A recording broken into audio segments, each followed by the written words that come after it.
আমরা যাচ্ছি মিনি সদরখান।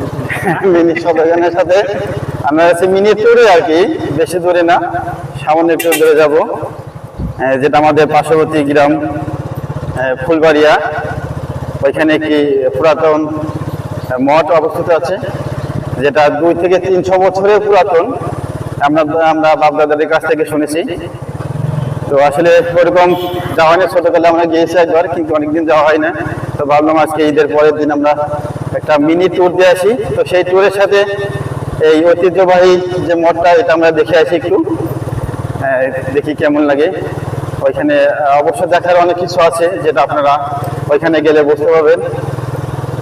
তো আপনারা সবাই ভালো থাকেন, সুস্থ থাকেন, সবাইকে ঈদ মোবারক। আর পিছনে আমার এক বড় ভাই আছে, উনি আমাদের মিনি সদরখান, যে আমাদের উপজেলা চেয়ারম্যানের নামে নামকরণ করা হয়েছে। তো ওনার জন্য সবাই দোয়া করবেন। আর পরিশেষে একটা কথাই বলি, ওনার আসলে একটা দুর্ভাগ্য কপাল যে উনি এখনো একটা জীবন সঙ্গী এখনো খুঁজে পাননি। তো আমরা সর্বদিকে খুঁজছি, আমি অনেকদিন থেকে খুঁজি। তো আজকে ক্যামেরার মাধ্যমে আপনাদের সবাইকে জানা দিচ্ছি যে ওনার জন্য একটু সবাই চেষ্টা করবেন, যেন একটা শুভাকাঙ্ক্ষী তার জন্য জোটে। তো সবাই ভালো থাকবেন আর চেষ্টা করবেন ওনার জন্য একটা শুভাকাঙ্ক্ষী খুঁজে দেওয়ার জন্য। ছেলেটা খুব নম্র ভদ্র, খুব ভালো ছেলে। আপনারা সাক্ষাৎ পরিচয় হলে দেখতে পাবেন। তো আপনারা সবাই ভালো থাকেন, সুন্দর থাকেন। আল্লাহ হাফেজ, সবাইকে ঈদ মোবারক। হ্যালো বন্ধুরা, আমরা ইতিমধ্যে ফুলবাড়ি বাজার থেকে নেমে মঠের উদ্দেশ্যে যাচ্ছি। কিছুক্ষণের মধ্যে আমরা মঠ পেয়ে যাব। তারপরে আপনাদেরকে সম্পূর্ণ ভিডিও দেখানোর চেষ্টা করব। আপনারা আমাদের সাথে থাকুন, দেখতে থাকুন। আমরা চলে যাচ্ছি প্রায় মঠের কাছাকাছি, আপনারা দেখতে থাকুন। আসসালামু আলাইকুম বন্ধুরা, আমরা অনেক সময় এটা দেখাশোনা করলাম, দেখলাম চারিদিকে ঘুরে ঘুরে। আপনাদেরকে পরবর্তী পর্বগুলো দেখাবো আস্তে আস্তে।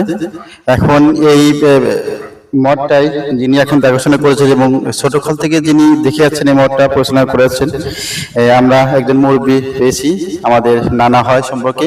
তো সেই নানার কাছ থেকে আমি জানতে চাইবো যে এই মঠটা এই শুরু থেকেই আপনি কতটুকু জানেন, কি সম্পর্কে একটু যদি দয়া করে বলতেন। নানা তো এখন তো এটা বহু আগের থেকেই, মানে 5 থেকে 600 বছর আগে এটা হয়তো এই ঘটনা, ওই কাহিনী। তা আগে যে বা কার বাস করলো এটা কোনো বই পুস্তকও নেই, কেউ জানে না। আমরা দাদা শুনে আসছি সব, যে এটা 7 তলা ছিল, ওটা 5 তলা ছিল, এরকম। তো এখন এই পরিবেশে আছে, তো দিনে দিনে এটা বসেই যাচ্ছে। না ভাঙচুর না করলে পরে এটা মাটির নিচে চলেই যাবে, এটার কোনো ভুল নেই। তো এখন এটা আস্তে আস্তে দাপতে দাপতে দাপতে, আপনি ছোটকাল থেকে কতটা আলাপ দেখেছেন? এটা আমি তো ফুল 2 তলায় দেখেছি। আপনি ছোট থেকে 2 তলা পর্যন্ত দেখে আসছি। তো এটা মাটির তলে দাপতে দাপতে এখন 1 তলা পর্যন্ত।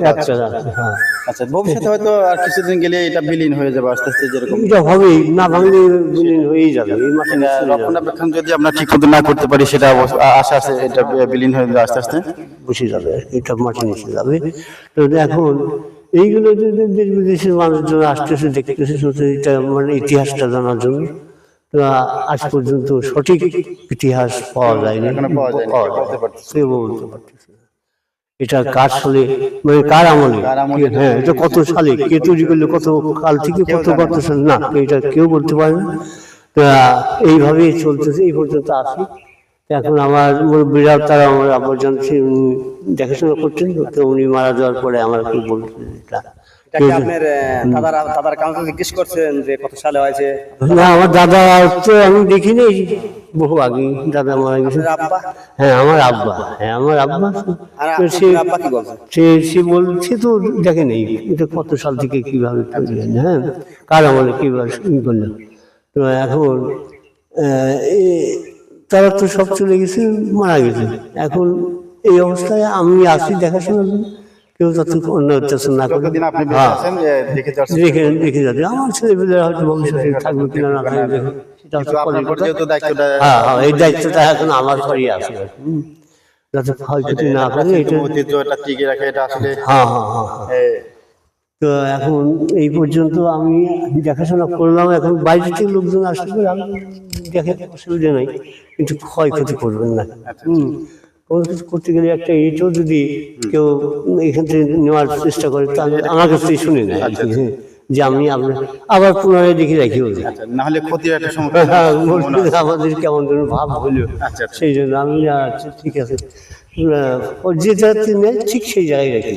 না না, আমরা শুনেছি যে এখানে আপনারাও, আমি ছোটকালে যখন এখানে আসতাম নানাদের বাড়িতে, তখন শুনেছি যে আপনি এখানে নাকি অনেক বিষাদার সাপ দেখা যেত, তো সেই সাপগুলো নাকি আপনি ডাক দিলে নাকি তারা আসতো এখানে, আপনি দুধ খাবার দিতেন বা কলা দিতেন বা অন্য খাবার দিতেন, তারা নাকি খেয়ে আবার চলে যেত। আমার আব্বাজান ওটা এসে ওই প্রথম মানে ওই সাপটা হয়তো একটু বাড়ি ঘরে উঠে গেলে বাড়ি একটু ভয় পাবো, বা সবাই চমকে, এটা ভয়ের ব্যাপারই, বড় বড় সাপ।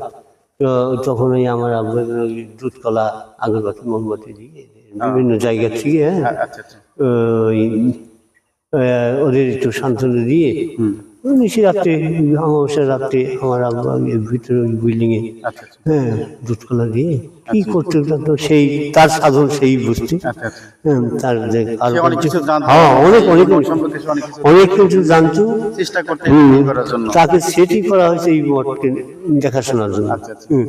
সে এখন মারা গেছে, এখন তার ওই দায়িত্ব, মানে এখন তো ওই মানে ওই জিনিসটার ক্ষতি না হয়, এই জন্য এই দায়িত্বটা আমার এখন। হ্যাঁ, সুপ্রিয় দর্শক, আপনাদেরকে 62% ভর আছে, টোটাল 62 62 আর পুরা এটা রেজিস্ট্রি করা, আপনার নামে এটা? হ্যাঁ, একদম পাকা ইয়ে করা।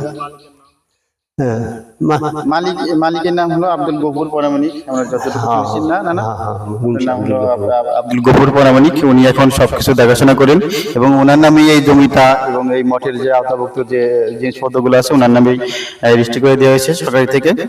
তো ফুলবাড়ি, এটা হলো কুষ্টিয়া জেলার খোকসা থানায় ফুলবাড়িয়া গ্রাম, মাহবুদ আলীপুর গ্রামে অবস্থিত এই মঠটা।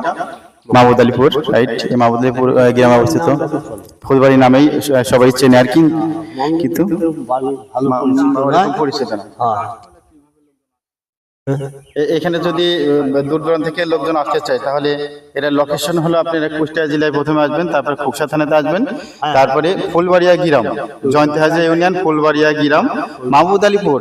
ফুলবাড়িয়া গ্রামের যে বাজার, সেই বাজারের পার্শ্ববর্তীতেই এটা পশ্চিম দিকে অবস্থিত এই মঠটা। আপনার এখানে আসলে বা আশপাশে যারা লোকজন আছে তাদের সাথে ফুলবাড়ি যে বাজার, বাজারের পাশেই এটা অবস্থিত। হাফ কিলো দূরে মাঠের মধ্যে অবস্থিত। আপনার যে কোনো কারো কাছে জিজ্ঞাসা করলেই হবে যে এটা গফুর পরামানিকের যে মঠ, ওই মঠটি কোথায়। অবশ্যই লোকজন আপনাদের দেখিয়ে দেবেন, আপনারা এখানে আসবেন, আপনারা সব দেখে যাবেন। প্রাচীনতম ঐতিহ্যগুলো আসলে দেখতে না কার না ভালো লাগে, সবাই খুব ভালোবাসে এটাকে দেখতে। তো আমিও চাইবো যে আপনারাও যে যেখানে থাকেন সেখান থেকে আসেন, দূর দূরান্ত থেকে আসে দেখে যান। এটা আসলে একসময় বিলীন হয়ে যাবে, দেখতে পারবে না। আমরা ছোটকালে দেখেছি, আস্তে আস্তে যখন 2 তলা ছিল তখন দেখেছি, এখন আস্তে আস্তে এটা দাপতে দাপতে এখন 1 তলাতে পরিণত হয়েছে। তো আস্তে আস্তে এটা হয়তো 5 বছর বা 10 বছর পরে এটা আমরা দেখতে পাবো না, আস্তে আস্তে বিলীন হয়ে যাবে। তো আমরা চাইবো যে আপনারাও আসেন, এখানে এসে দেখেন, দেখে হলো প্রাচীন ঐতিহ্য কিভাবে টিকে রাখা যায়, সেটাকে রক্ষণাবেক্ষণ কিভাবে করা যায়। ঠিক আছে, অবশ্যই আমার এই গোপন নানার সাথে পরামর্শ করে তাকে পরামর্শ দেবেন। সে যতদিন বেঁচে আছে সুস্থ থাকুক, ভালো থাকুক, সুন্দর থাকুক। এখানে আমরা দেখতে পাচ্ছি মঠের অংশ 3টা আছে। আমরা এখানে এই একটা দেখতে পাচ্ছি, পাশে একটা আছে, আর পিছন সাইডে একটা মঠ আছে, ওটাকে আমরা আপনাদেরকে দেখাতে পারিনি বলে দুঃখিত, একটু সমস্যা আছে। যার কারণে এই 2টা মঠ আপনাদেরকে আমরা পূর্ণাঙ্গভাবে দেখাবো, পরবর্তী পর্বে দেখানোর চেষ্টা করব। আর এটা আপনারা দেখতে পাচ্ছেন। তো প্রিয় দর্শক, আপনারা সবাই ভালো থাকেন, সুস্থ থাকেন, সবাইকে ঈদ মোবারক। আর আমার পরিশেষে বলি, আমার এই মুরব্বী নানার জন্য সবাই আপনি একটু দোয়া করবেন। সে ছোটকাল থেকে এই মঠটা রক্ষণাবেক্ষণ করে যাচ্ছেন, দেখাশোনা করে আছেন। সে অনেক চেষ্টা করেছেন এই প্রাচীনতম ঐতিহ্য ধরে রাখার জন্য, এটা যাতে কোনো ক্ষতি না হয়, কেউ যাতে কোনো সমস্যার সৃষ্টি না করতে পারে, অনেক চেষ্টা করেছেন সে। তাকে অসংখ্য ধন্যবাদ। সে এই বয়সেও এটাকে দেখাশোনা করছেন। তাকে অসংখ্য ধন্যবাদ। আপনাকে অসংখ্য ধন্যবাদ। আপনি ভালো থাকেন, সুস্থ থাকেন।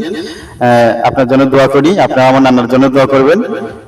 আপনাদের আমরা অসংখ্য ধন্যবাদ। আপনারা আবার আসবেন, দেখবেন, এই আশা রাখি। আসসালামু আলাইকুম।